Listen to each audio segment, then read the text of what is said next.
یہ حرام ہے، یہ ڈی جے مت بجاؤ، یہ ناجائز ہے، تصویریں کھینچنا مت کھینچو، یہ سیلفی لینا حرام ہے مت لو۔ یہ حرام کام کیوں کر رہا ہے؟ گناہ ہے بے لذت، نہ اس میں کوئی گناہ بھی ہو گیا اور کوئی لذت بھی نہیں ملی۔ فوٹو لے لیا، دوسرے کو دکھا دیا، پھر اس کو ڈیلیٹ کر دیا۔ والکرم وآلہ وبارک وسلم صلاۃ و سلام علیک یا رسول اللہ۔ جلسے جلوس اس لیے ہوا کرتے ہیں تاکہ دینی بیداری کا ثبوت دیا جائے اور چند گھنٹے روحانی پاکیزہ مجلس میں گزار لیے جائیں۔ اس جلسے کے بہانے علماء کرام، مشائخ اعظام اور نیک لوگوں کے چہروں کی زیارت ہو جائے۔ اس جلسے کے بہانے گھر میں 2-4-10 مہمانوں کی آمد ہو جائے۔ اس جلسے کے بہانے دین سیکھ لیا جائے، اپنے سینے کی قدورت اور سینے کے زنگ کو صاف کیا جائے، قرآن اور حدیث کی بات سیکھی جائے، دنیا کی چاہت گھٹائی جائے، آخرت کی تیاری کا شوق دل میں پیدا کیا جائے۔ جس رب نے ہمیں پیدا کیا اس رب کریم کی عبادت کرنے کا شوق قوم کے دلوں میں ڈالا جائے۔ جس نبی محترم صلی اللہ علیہ وسلم کے صدقے ہمیں ایمان ملا، ہمیں قرآن ملا، ہمیں دین کی دولت ملی، اس نبی محترم کی شان، ان کی عظمت، ان کا چرچا کیا جائے، آنے والی نسلوں کو اسلام سمجھایا جائے اور سکھایا جائے۔ یہ سارے مقاصد ہوتے ہیں جلسہ کرنے کے۔ تفریح تو سارے لوگ کر ہی رہے ہیں، کھیل تماشا تو سب لوگ کر ہی رہے ہیں۔ کوئی فلم بنا کے، کوئی فلم دیکھ کے انجوائے کر رہا ہے، کوئی کھیل کھیل کر، کوئی کھیل دیکھ کر انجوائے کر رہا ہے، کوئی تماشا کر کے، کوئی تماشا دیکھ کے انجوائے کر رہا ہے۔ ہر طرف ناچ گانے، شراب شباب، مستیاں، ہر طرف ہارمونیم، طبلہ، باجا، ڈی جے، سیلفی، یہ سب کا ماحول تو ہے ہی۔ اس روئے زمین پر یہی ایک جلسہ بچا ہوا تھا، جس جلسے میں نہ کوئی ہارمونیم، نہ کوئی طبلہ، نہ کوئی باجا، نہ کوئی ناچ، نہ کوئی ڈانس، نہ کوئی کھیل، نہ کوئی تماشا، خالص پیورلی انوائرنمنٹ میں لوگ بیٹھ کر اپنا دین سنتے تھے، آنسو بہاتے تھے، گناہوں سے توبہ کرتے تھے، نیکیاں کرنے کا عہد کرتے تھے، اور تمام خرافات اور واہیات سے یہ مجلس بچی ہوئی تھی۔ لیکن اس مجلس کو بھی اب بری نظر لگ گئی دشمنوں کی، جنہوں نے ہماری اس پاکیزگی کو ختم کرنے کے لیے ہمیں بھی دھیرے دھیرے اسی تماشوں کی طرف لے جانے کی کوشش کی گئی۔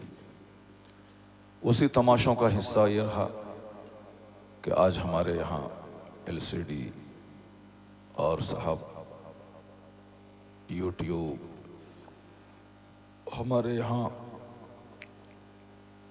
اس طرح کے تماشے ہونے لگے۔ سبوں کے ہاتھ میں موبائل، اس موبائل سے آڈیو ویڈیو ریکارڈ کرنا، عمل کرنے والا اس کو ریکارڈ اور ویڈیو اور آڈیو سے کیا مطلب ہے؟ اس کو تو اپنے خالق کا ذکر سننا ہے اور خالق کی عبادت کرنا۔ لیکن جس کو عبادت نہیں کرنی ہے، جس کو اللہ سے نہیں ڈرنا ہے، جس کو حضور سے سچی محبت نہیں کرنی ہے، وہ سیلفی کے پیچھے پڑا ہوا ہے۔ یہاں تو پہلے آنکھ بند کر کے مدینہ پاک کا نظارہ کیا جاتا تھا، اور ابھی آنکھ کھول کے بھی موبائل کے اسکرین پہ لوگ نہ جانے کیا کیا نظارہ کرتے ہیں، اور سوچتے ہیں کہ ہم گنبد خضرا کے دیدار کا لطف موبائل سے لے لیں۔ موبائل سے نہیں ہوگا، سینے کو اتنا روشن کر لیجئے کہ آنکھ بند ہی کیجئے مدینے کا دیدار ہو جائے۔ تمام تماشوں سے اپنے آپ کو دور رکھیے۔ جو کچھ ہو رہا ہے اس سے روحانیت کمزور ہو رہی ہے۔ یہ اور بات ہے کہ جلسہ جلوس میں تھوڑا کچھ کم ہو رہا ہے، شادی بیاہ کی محفلوں میں بہت زیادہ ہو رہا ہے، جہاں نکاح پڑھانے والے ایک قاضی صاحب ہوتے ہیں اور ان کی تصویر لینے والے 100 لوگ آس پاس کھڑے ہوتے ہیں۔ بہانہ یہی تھا کہ شادی کی تقریب ریکارڈ ہو جائے تاکہ کل کوئی مصیبت اور مشکل درپیش ہو تو اس وقت میں یہ ریکارڈنگ گواہ رہے کورٹ کچہری میں سماج کے سامنے۔ تو اگر یہی بات ہے، اگرچہ وہ حرام ہے لیکن مشکل کے وقت میں کام آنے کے لیے ایک بندہ اس کو ریکارڈ کر لے کافی ہے۔ یہ 50 لوگ کا سیلفی لینے کا کیا مطلب ہے؟ 50 لوگوں کے ریکارڈ کرنے کا کیا مطلب ہے؟ اگر تقریر ہی ریکارڈ کرنی ہے تو بے شمار تقریریں پہلے سے ریکارڈ ہیں، اسی کو دیکھ لیا جائے، سن لیا جائے اور عمل کیا جائے۔ ہر محفلوں میں اپنے ہاتھ سے موبائل چلانے کا کیا مطلب ہے؟ یہ سارے تماشے دھیان بھٹکانے کے لیے ہوتے ہیں، یہ سارے تماشے انجوائے اور تفریح کے لیے ہوتے ہیں۔ فوٹو لیا، ڈیلیٹ کر دیا۔ یہ تماشا کفار و مشرکین اور یہود و نصارہ کی طرف سے شروع ہوا اور دھیرے دھیرے مسلمانوں نے اسے قبول کرتا چلا گیا۔ جس طرح ہماری مسجدوں میں ایک چونٹی تک کی تصویر نہیں ہوتی، کبھی آپ نے دیکھا کہ ہماری مسجدوں میں بندر کی، بھالو کی، کسی انسان کی تصویر؟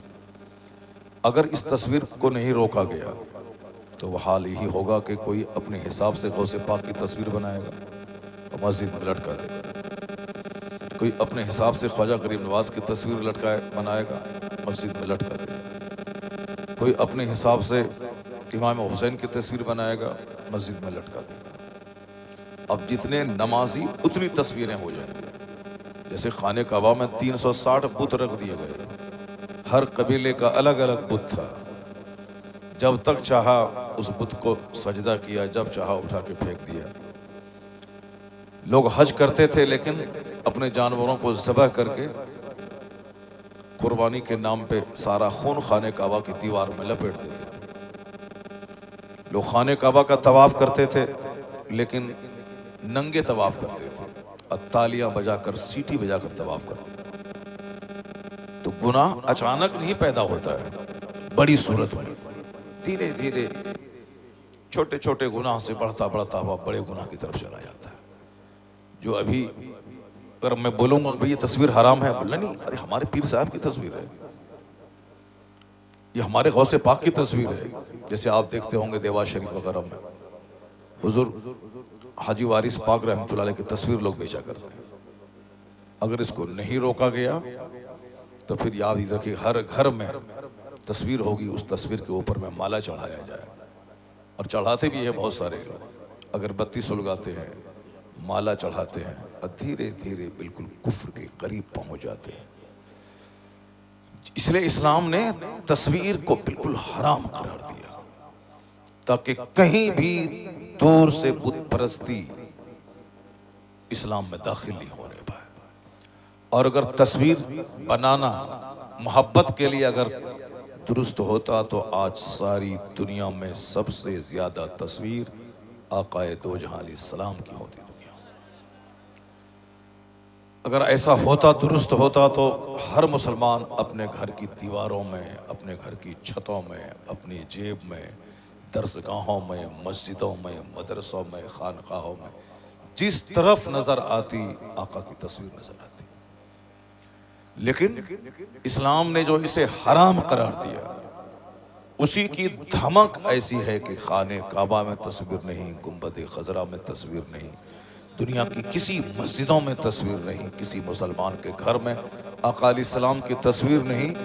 اگر کسی ظالم نے چوری چھپے آقا کی تصویر کسی فلم میں یا کہیں بنانے کی کوشش کی، یا ہسٹری کی کتاب میں بنانے کی کوشش کی، آج شریعت کا دیا ہوا جو جوش ہمارے اندر ہے، اسی جوش کا نتیجہ ہے کہ ہم نہ اس تصویر کو کتابوں میں برداشت کرتے ہیں، نہ کہیں فلموں میں برداشت کرتے ہیں، اور نہ ہی کسی بھی زاویے سے کسی دفتر میں برداشت کرتے ہیں۔ وہی جوش قیامت تک باقی رہے اور ہر فیلڈ میں باقی رہے، اور باقی تھا جوش، اسی لیے نہ غوث پاک کی تصویر ہے، نہ امام حسین کی تصویر ہے، نہ خواجہ غریب نواز کی تصویر ہے، اور نہ ہی الحمدللہ کسی سنی کے گھر میں سرکار اعلیٰ حضرت فاضل بریلوی کی تصویر ہے۔ اگر کسی نے بنا لیا ہوگا چوری چھپے، کلمی ہو یا جیسے بھی ہو، چوری چھپے کسی دو چار چوروں کے پاس وہ تصویر ہوگی، لیکن عام طور پر ان جنرل نہ مجلسوں میں نہ گھروں میں کہیں وہ تصویر نہیں ہے۔ وہ لوگ جو شوق سے اپنے جلسے کے پوسٹر میں خطیبوں کی تصویر شائع کرتے ہیں، وہ یہ نہ سمجھیں کہ میں بہت اچھا کام کر رہا ہوں، یہ ڈیجیٹل تصویر ہے۔ یہ صاحب وہ تصویر نہیں ہے جو ایک آدمی اپنے ہاتھ سے پتھر تراشتا ہے یا بت بناتا ہے، وہ تصویر حرام ہے، نہیں۔ یہ ڈیجیٹل کے بہانے بندہ وہاں تک پہنچ جائے گا اور پھر وہ ہر طرف تصویر ہی تصویر نظر آئے گی۔ آپ مولانا صاحب ہیں، صاحب آپ کا فوٹو پوسٹر میں شائع ہو رہا ہے، شائع کروا رہے ہیں اپنے پیر صاحب کا فوٹو، اگر اس پہ پہرا نہیں لگا تو آنے والے وقت میں خواجہ غریب نواز کا عرس ہوگا اور ایک مصنوعی تصویر غریب نواز کی بنا دی جائے گی۔ آنے والے وقت میں لوگ جاہل، جس کو نہ نماز پڑھنا ہے نہ روزہ رکھنا ہے، صرف انجوائے کرنا ہے، مسلمان نام کی ایک قوم رہنا ہے اور اس قوم کو دوسری قوم سے مقابلہ کرنا ہے، ایک قوم ایک برادری، جیسے ابھی مسلمانوں میں برادریاں ہیں، ہم سید، ہم پٹھان، ہم داف، ہم جولاہا، ہم بنجارہ، ہم ترک، ہم صاحب فلاں، اب سب ایک دوسرے سے مقابلہ کرنے کے لیے ہماری برادری کا ہاتھ اونچا رہے گا، ہماری برادری کی شان اونچی رہے گی، اسی کے چلتے روحانیت ختم ہو گئی۔ جبکہ آقا علیہ السلام نے کیا کہا تھا؟ لا فضل لعربی علی عجمی ولا لعجمی علی عربی ولا لابید علی اسود ولا لاسود علی ابید الا بالتقوی۔ آقا نے کہا تھا there will be no any superiority for an Arab over a non-Arab۔ کسی عربی کو اجمی پر کوئی فوقیت نہیں، کسی اجمی کو عربی پر، عربی کو اجمی پر کوئی سپیریورٹی نہیں، کسی گورے کو کالے پر یا کسی کالے کو گورے پر کوئی فوقیت نہیں۔ اب اسلام آ گیا ہے، جو جتنا زیادہ اللہ سے ڈرے گا وہی عزت والا ہوگا۔ اب چاہے کوئی نطاف، کوئی بنجارہ، کوئی انصاری گھرانے کا بچہ، اگر وہ عالم ہے، قرآن حدیث کا علم ہے، متقی ہے، تو خان اور پٹھان اور شیخ پہ لازم ہے کہ ان کی دستبوسی کرے، ان کی تعظیم کرے۔ علم دین کی تعظیم کرنا فرض ہے، عالم دین کی تعظیم فرض ہے۔ وہاں نہیں دیکھا جائے گا کہ ترک برادری سے ہے کہ بنجارہ برادری سے ہے، کہ نداف سے ہے، جولاہ سے ہے۔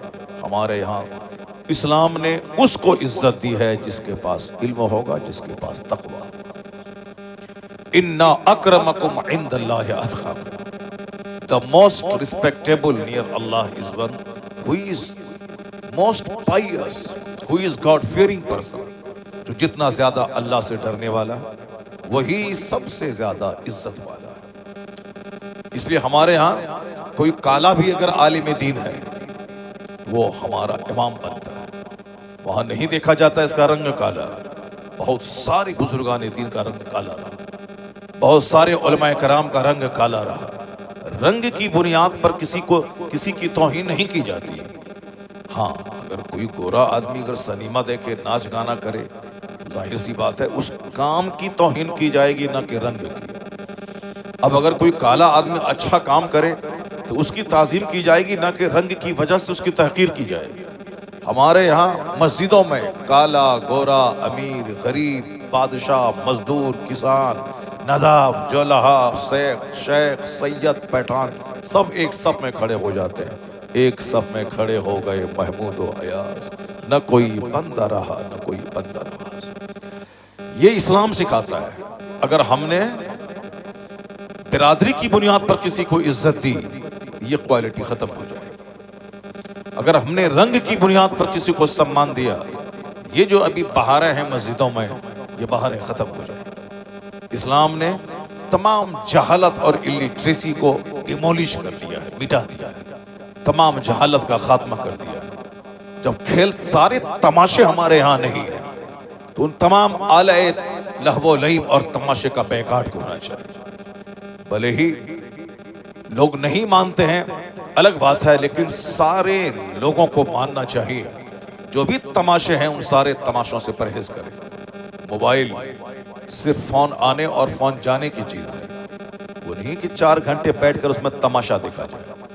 ہماری بہت ساری بیٹیوں کو ہلاک اور تباہ و برباد کر دیا اس موبائل، بے شمار رشتے ٹوٹ گئے اس موبائل کی وجہ سے، بہت ساری طلاقیں ہو گئی اس موبائل کی وجہ سے، یہاں تک کہ مار دھاڑ کا ماحول گھر میں بنا اس موبائل کی وجہ سے۔ جوان بیٹیاں مشرکوں کے ساتھ بھاگ گئیں اسی موبائل کی وجہ سے۔ ہمارے وہ بیٹے جس کو ڈاکٹر بننا تھا، انجینئر بننا تھا، پروفیسر بننا تھا، وہ سارے چپراسی بننے کے لائق بھی نہیں رہے اسی موبائل کی وجہ سے۔ ساری کوالٹی اس کی جل کر راکھ ہو گئی، ان کا سارا انٹیلیجنس ختم ہو گیا، ان کی ساری ذہانت مٹ گئی اسی موبائل کی وجہ سے۔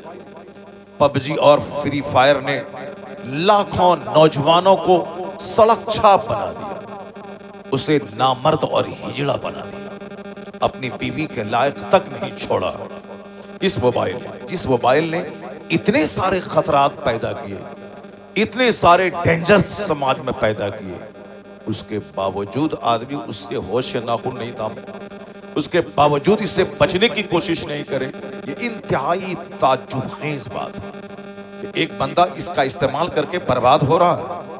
اس کی تباہی کا تماشا دیکھنے کے بعد بھی لوگ سچیت نہیں ہو رہے ہیں، اس سے بچ نہیں رہے ہیں۔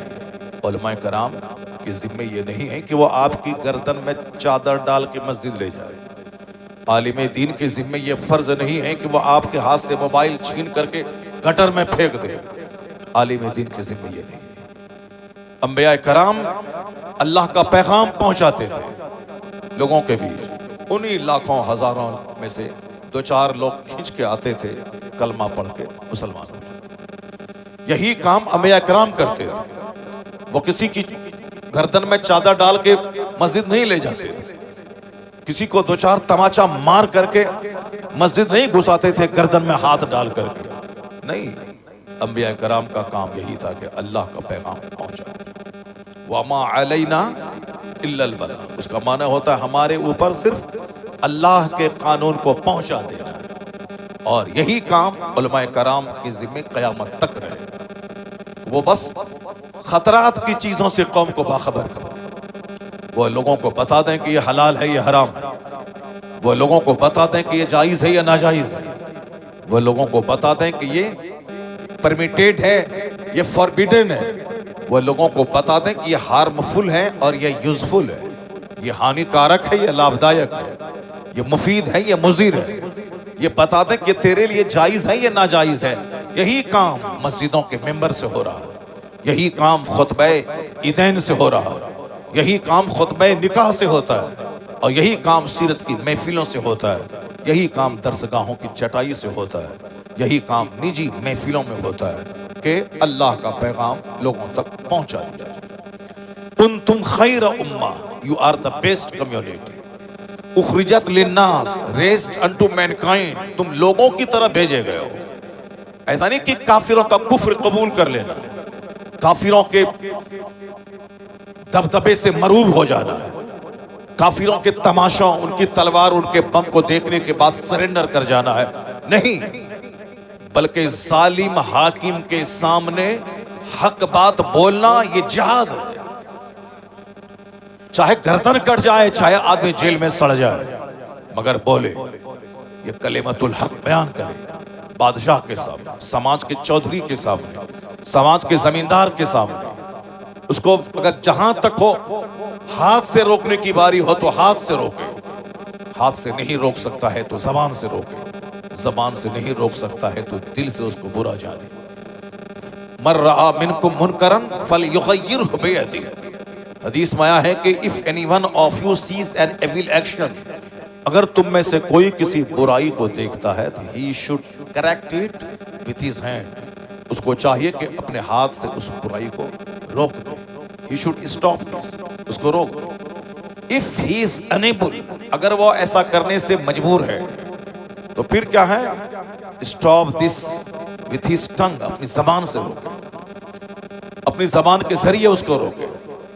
اگر زبان سے بھی کسی کو نہیں کہہ سکتا کہ حرام ہے مت کرو, یا ناجائز ہے یہ مت کرو, یہ حرام ہے یہ ڈی جے مت بجاؤ, یہ ناجائز ہے تصویریں کھینچنا مت کھینچو, یہ سیلفی لینا حرام ہے مت لو, یہ حرام کام کیوں کر رہا ہے, گناہ ہے بے لذت, نہ اس میں کوئی گناہ بھی ہو گیا, کوئی لذت بھی نہیں ملی, فوٹو لے لیا, دوسرے کو دکھا دیا, پھر اس کو ڈیلیٹ کر دیا, نہ ایک ٹاکا ملا, نہ اس سے کوئی دل کو کوئی سکون اور چین اور قرار ملا, گناہ بھی ہوا اور لذت بھی نہیں. کسی کو کہتے ہیں گناہ ہے بے لذت, یا گناہ ہے بے لذت, گناہ بھی ہوا, جہنمی بھی ہوئے اور کوئی لذت بھی نہیں ملی.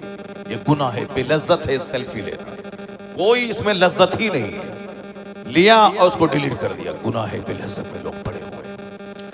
اگر آپ نہ سیلفی نہیں لیتے ہیں, دوسرا سیلفی لیتا ہے تو اس کو زبان سے تو منع کریں. اس کے ہاتھ سے کیمرہ نہیں چھین سکتے ہیں آپ, کہہ تو سکتے ہیں کہ یہ حرام ہے, کہہ تو سکتے ہیں کہ یہ ناجائز ہے. اتنا بھی نہیں, اتنے بزدل ہو گئے کہ حق بات بولنے سے ڈرتے ہیں.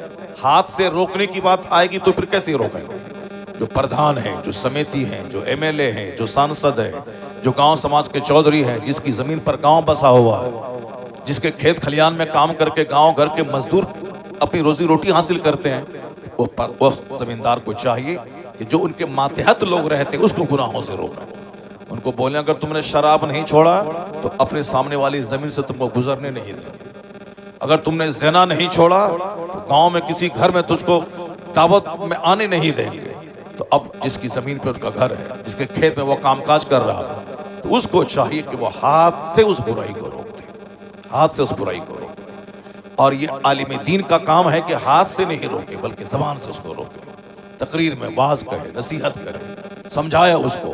بھلے ہی پروگرام چھوٹے, پروگرام نہیں ہو, نہیں اس مولانا کو بلاؤ گے یہ بولے گا یہ حرام ہے, یہ حلال ہے, یہ جائز ہے, یہ ناجائز ہے, یہ حرام کام کرو, جہنم والا کام کرو. یہ سب کون اس دنیا میں سنتا ہے؟